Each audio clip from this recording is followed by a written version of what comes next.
Welcome to the Property Development Book Club podcast. Please be advised that panel members are expressing their own views and opinions, which should not be construed as advice. The audience must carry out their own research and consult an appointed professional for advice. Hello and welcome to another episode of the Property Development Book Club. Today we're going to be talking about design review panels, and given the previous conversations we've had on this topic, I think it's going to be very lively. So my name is Yemi Aladerun. I am an architect, development manager, all-round table shaker, and I'm going to hand over to the esteemed panel, starting with you, Ayel. Hi, AJAYI. I'm a Chartered Quantity Surveyor, currently Regional Director at Chorus Group. Hi, I'm HANNA AFOLABI. I'm a Development Director by background. Hi, I'm Amandeep. I'm an architect and an urban designer, associate at BFirst and on several design review panels. Hi, I'm ADEWOLE, and I'm a Senior Development Manager and Chartered Planning and Development Surveyor. I'm Director at ADEMOLAKE, and I'm also sponsoring this podcast, so I look forward to having this discussion. Hi there, I'm Hugh. I'm an architect and I sit on a couple of design review panels. Brilliant. Actually, let's get hands. How many people do sit on design review panels? Okay, so about half the panel. All the architects. Yeah, all the architects, of course. Okay. So, Amandeep, for some context, please start us off. What are design review panels? So, design review panels are composed of an independent group of design experts in different fields. So this would include architects, urban designers, heritage specialists, sustainability, landscape architects, and they usually pull together depending on the type of project. And this group provides design advice and critique to the local planning authority, and it usually has quite substantial weight in the decision-making process when it comes to planning. It also has significant weighting when, for example, schemes are pulled up for appeals or any judiciary reviews. The weighting of what's said has significant weighting in those discussions. Okay, brilliant.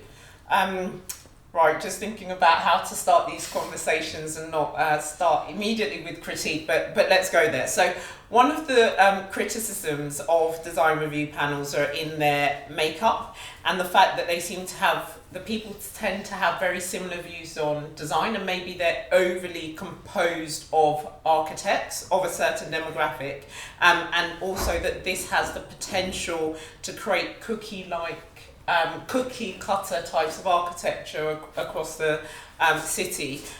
There's also typically been a lack of diversity and representation across the board, and we all know why this is important, because over-representation of single demographics are kind of not right when we're discussing making really important decisions that will affect a wide variety of people. So how can we encourage a difference in architecture approach, and how can we make sure that design critique is not only by a very limited demographic of people, and that we have wide range of professionals and maybe residents?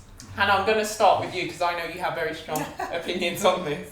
Yeah, so I think actually what you're saying in terms of like the makeup of a design review panel is probably why I take the biggest concern with, like, you know, the amount of weight a design review panel has on an application, or whether or not it's even going to be reviewed by your planning officer, is huge. And the people sitting around the table aren't elected, aren't residents typically of the borough or the local area, aren't a mix of ages, sexes, religious orientation.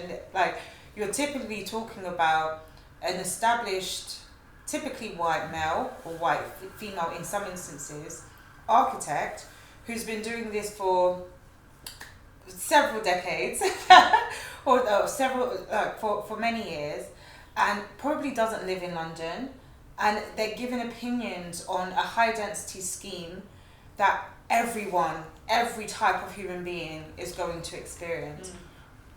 Why does it have, like, firstly, you know, we do need to scrutinize design. I think it's very important that it's that buildings fit in with the context that they're being designed into. I just don't think the people who are critiquing it should all come from the same background, because there's no diversity of thought in it.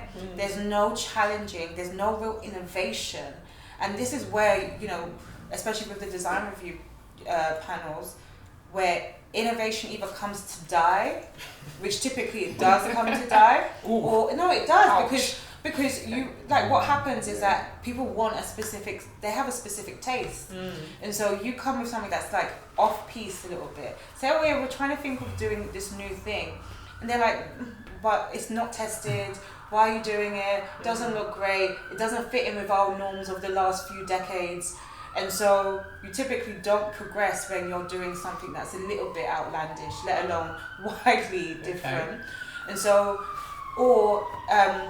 and so you just go through, you end up through this like process knowing what you effectively kind of, and I think actually I feel more for architects who've designed something that they want to be super aspirational and have to kind of like fit into a shoebox of the design review panel in that local authority. Okay, so I'm going to come to Hugh next. Is that your experience? Yeah, and I think you know, to pick up on kind of why, you know, I think it feels as though design review panels place a lot of weight on experience, but it's a very particular type of experience. And like you say, it's a type of experience that it seems as though majority older white men seem to have. The experience that they're kind of looking to recruit, and that's really problematic, because that's not the only type of experience that's valuable, and that there's so much more value in having, you know, local, young, diverse experiences of what that space and place is like to actually inform the new developments in that location.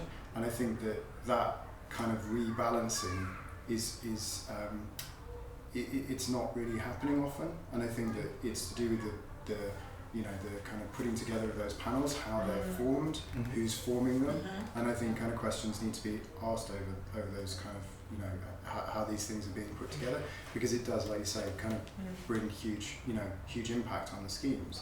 And I think that, you know, if people were directly approached, if there were other ways of kind of starting to, you know, push forward that idea of kind of different forms of experience, then I think that could be really, really successful. And I think there's still a way to go, but the design review panels that I sit on, I can see that there's quite a lot of progress has been made in ensuring that the diversity of professionals on board, so it's not just architects talking to architects, and I think that was one of the big criticisms of design review panels of not too distant past. Actually, Ayo, have you ever been involved in a design review panel? Do you think QSs need to be part of the process when we talk about broadening out the kind of professionals on a design review panel? I'm in two minds about that question. So have I been involved? Not directly, so I'm not sat on a panel. I'm involved usually because before it goes to design panel, you know, I've had input into design via obviously the costings and working with the design team, and then obviously if there's changes or if there's feedback that gets brought up, I'm also involved in working with the design team. So I do feel, again, it is a design review panel. So I do feel, you know, we need the creatives, we need, you know, everyone that can't make up. Yes, it needs to be diverse. I don't think we need to be directly involved in panels, although I can see the benefit. Like I say, any good QS would normally have been consulted on the design before it was presented. And that's a recommendation that I'd always give. Okay, so next question. Do we actually really need design review panels? AMANDEEP? I would say yes at the moment.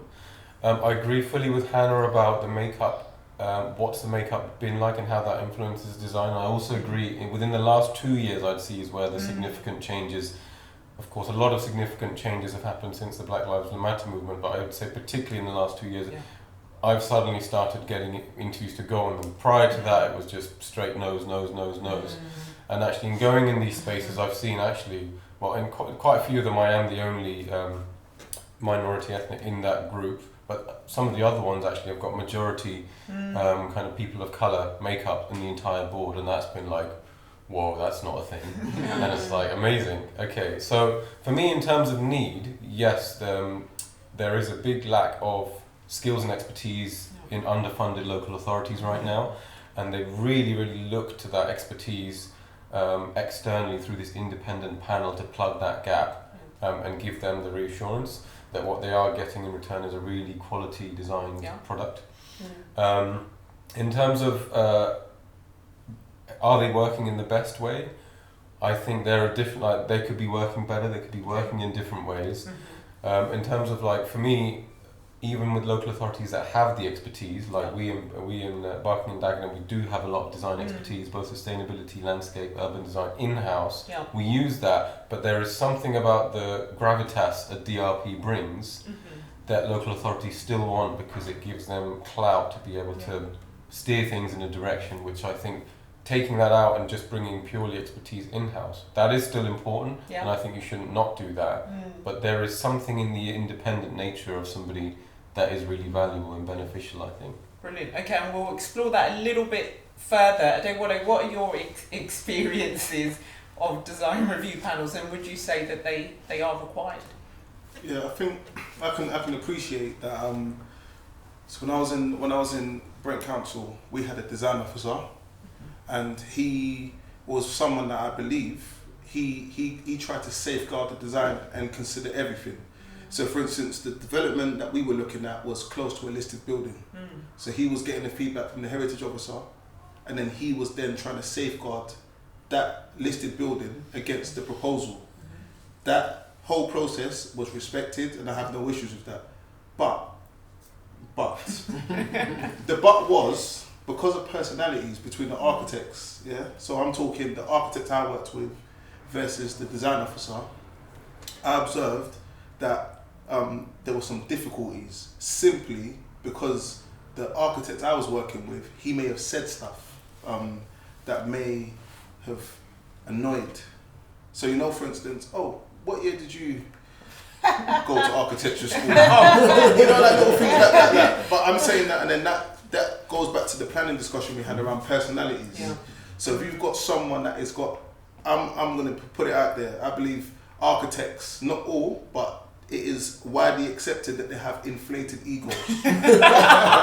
What would you say about the three on here? No, definitely not. He's the humblest and calmest guy I've ever met in my life. You're down to earth and you're down to earth. But generally speaking, architects have got...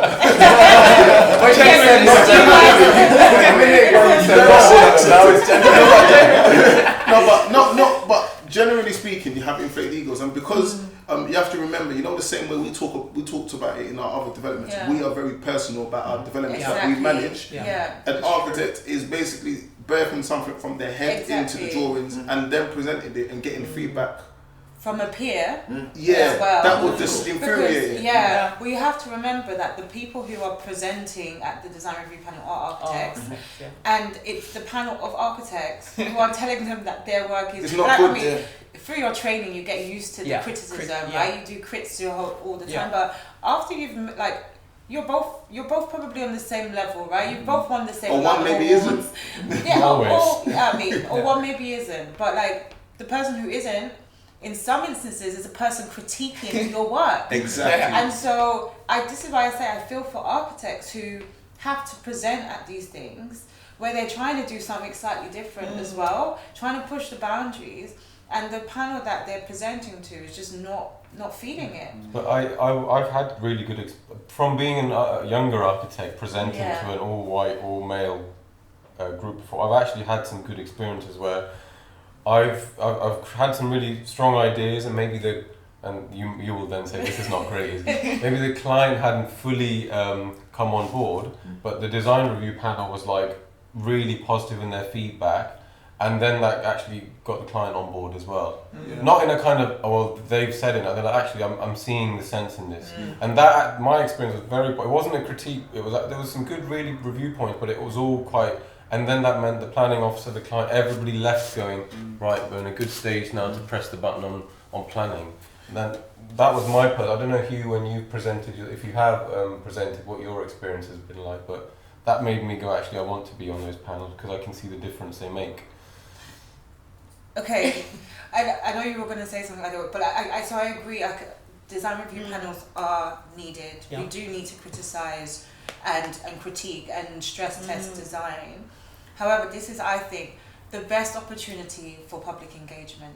This is literally how you engage someone in what the area is going to look like. And what we've done is put a bunch of professional architects on that panel dictating what the world is going to look like. So we're again removing people from that process. Okay. Why is it that it's people who actually live there? Like, you know... Well, I'm setting up a resident review panel in our borough, actually. Okay. A paid resident review panel. Yeah, but they should be sat alongside the architects who are critiquing the design. There shouldn't be another panel. It should be everyone in the room. There is expertise that sometimes apply. For example, sustainability. There's now on my panels that I'm on, there's always sustainability expertise. Because at the moment you get a lot of greenwashing in schemes. And you have a sustainability expert that's like, tell me the energy demand heating that you're designing to, and people be like, I don't know, I haven't figured that out yet, or we don't care about that. You know what the issue is, and this is my personal opinion. Design review panels are generally instigated at a point where design can't turn back too far.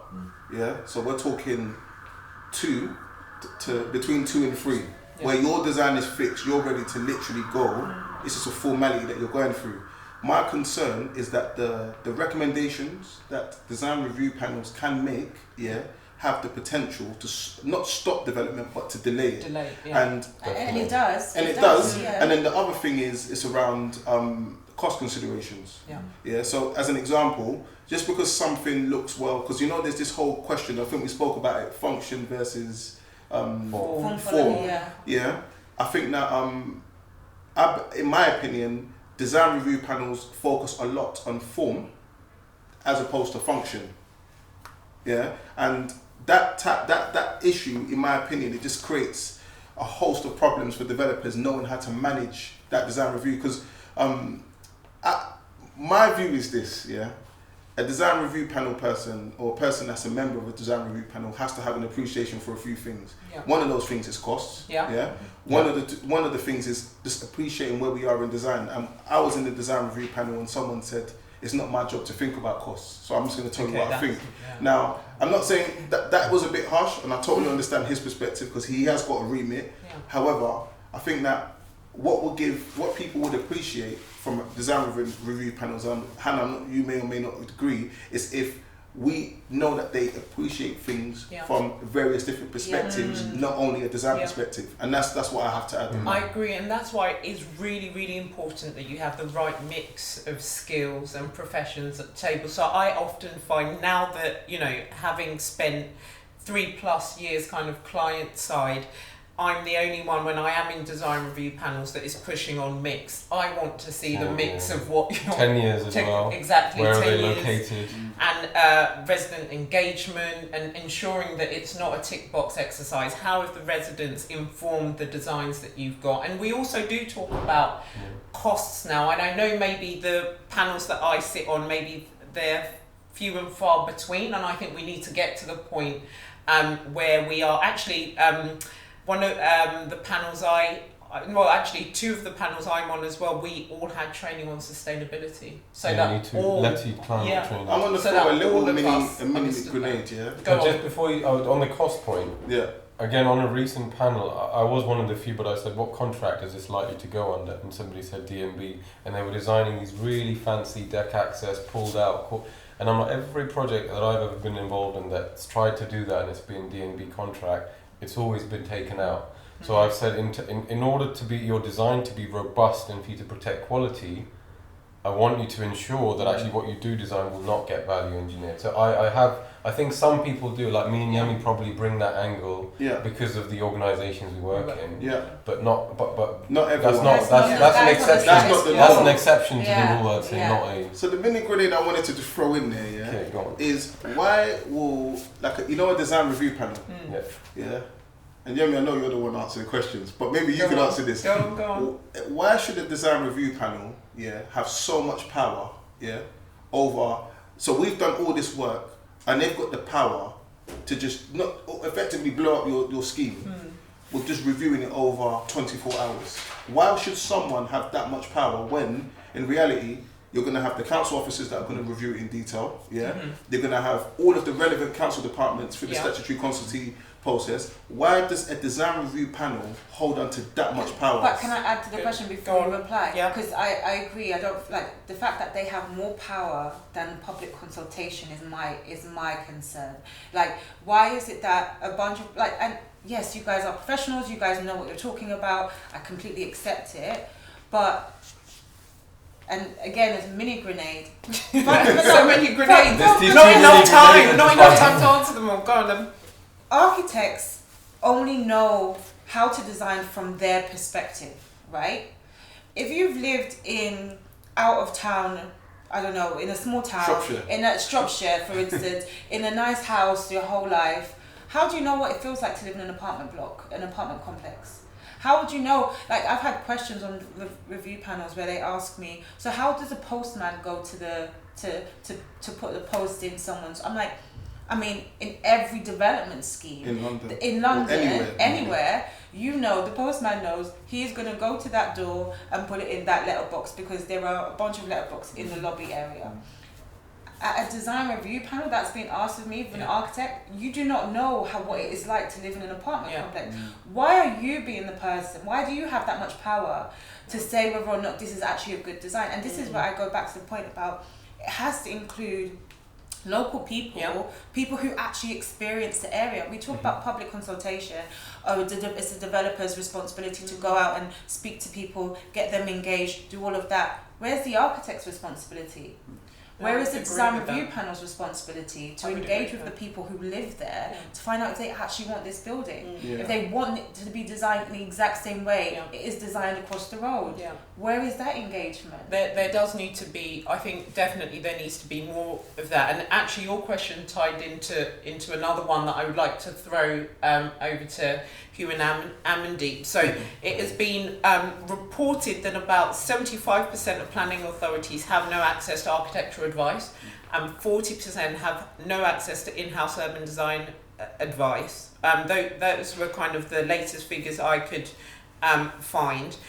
So should we, given Adewole's question, and I'm talking the three of us here out of a role that I know we all kind of really enjoy, but should we be empowering our planning team so that they're better skilled in the world of design, so we don't need DRPs, or so they don't have as much power, which is what our two colleagues here are alluding to? I think definitely it could be. It would be amazing to see local authorities have that in-house ability, and then actually the power that we're seeing rest with design review panels be transferred more to resident-focused panels, because I think there are other panels within planning, at the planning stage that do hold as much weight. If you imagine like a conservation area group, they would have significant weight on a planning application. And that's almost uniquely composed of residents of that conservation area. So you can see how those powers could be transferred and could be supported with a group of people who are local. But then on the other side, making sure that quality that is being kind of aimed for could then be brought more into local authority hands. Because I think case officers are from a variety of different backgrounds. They do receive training, but that has also got to be ongoing and continually changing. And you do sort of see more schemes. There's things like Urban Design London and public practice uniquely kind of parachuting people into local authorities to start to kind of bring design sort of to the agenda. But whether it can be wide and quick enough, that's why design review panels were set up. They were set up because that was happening, because there wasn't that oversight. And yes, maybe they've then ended up with a slightly unintended consequence, that they're then much more about a levelling off of quality and an evening out of design than actually championing difference and kind of you know, the possibility of doing something that's unique. Mhm. And that might be an unintended consequence. Yeah. But I think then you know, as an antidote to that, to bring more of that quality in, you know, that kind of ability to assess quality into local authorities at the planning stage, that could have benefits, which Yeah. we're talking about. Okay, so before we kind of round up, and this is the kind of final grenade, but links to a lot of what we're talking about, is that actually our design review panels just another tick box exercise and a planning hurdle to jump through? Do they really have the power to bring about the change we've all been talking about? Some believe that DRPs are super, super powerful. Or, and this is something that I've heard and witnessed myself, at the end of the day, as local authorities, if there are housing targets to meet and a proposal is not where we would want it to be, but we've got targets to meet, and the design review panel says that they're unhappy with it, are we saying that that proposal's not going to go through? I've seen situations where design review panel have said what they had to say, but there are housing targets that needed to be met, therefore those projects have gone through irrespective. So yes or no, are kind of design review panels as powerful as we say they are, and are they tick box exercises ultimately? Let's start with you, Hugh. Sorry, really on the spot. Yeah, I think they are powerful. I think they can be really useful, and I think we particularly see that in London potentially, and in other locations maybe they're you know, it's more in the mix. But I think, as we've discussed, they also need to be kind of transformed. You know, that power could be, you know, used in quite a different way. So yeah. ADEWOLE. I would say it depends on the location. And the reason I say that is I've heard of, I was recently involved in the design review panel, and I liked the way that the chair, he basically said, this is my view, we are now going to give that to the planning officer, and it's up to the planning officer to make a decision. So that hierarchy, knowing that the planning officer is effectively the one responsible for that feedback, the planning officer has the power to say, you know what, I agree or disagree. Or they would say, I'm indifferent, so you can still submit your application. So I feel that they are powerful and they are influential, but on the flip side, we always have to remember that they are providing a service to a planning officer, and the planning officer is the one that has to make a decision based on the information presented.